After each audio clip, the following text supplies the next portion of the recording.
Good evening. If one Indiana lawmaker gets his way, fewer students would get free or reduced lunches at school. Right now, Fort Wayne Community Schools provides free lunch to all elementary and middle school students. That's about 22,000 students. But this new legislation could change that. News Channel 15's Angelica Robinson joins us with more on how it would impact the school. Angelica?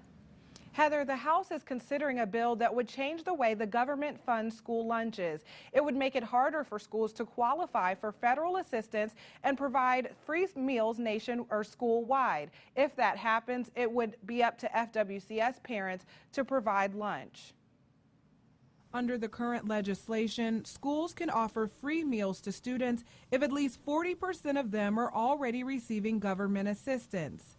But U.S. Representative Todd Rokita wants to change that number to 60%.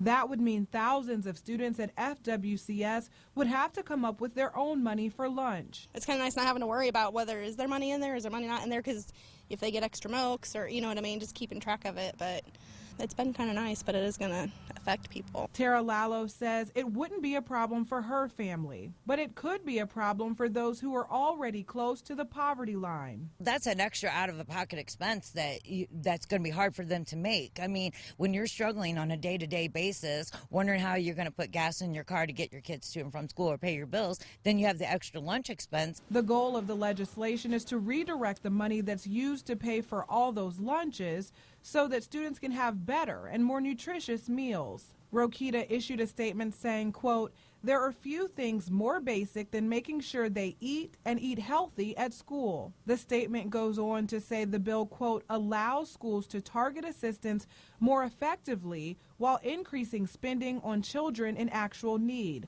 all without adding to our nation's debt problem." Critics say the legislation would result in fewer students being able to eat those nutritious meals. Lallo says she wouldn't mind paying for lunch if that means healthier options for students. Right, and that's a good idea too. I mean, if the lunches are going to be better for it, then by all means, yeah. The bill did pass through a House committee. Next, they'll take it to the House of Representatives for a vote. Angelica Robinson, News Channel 15.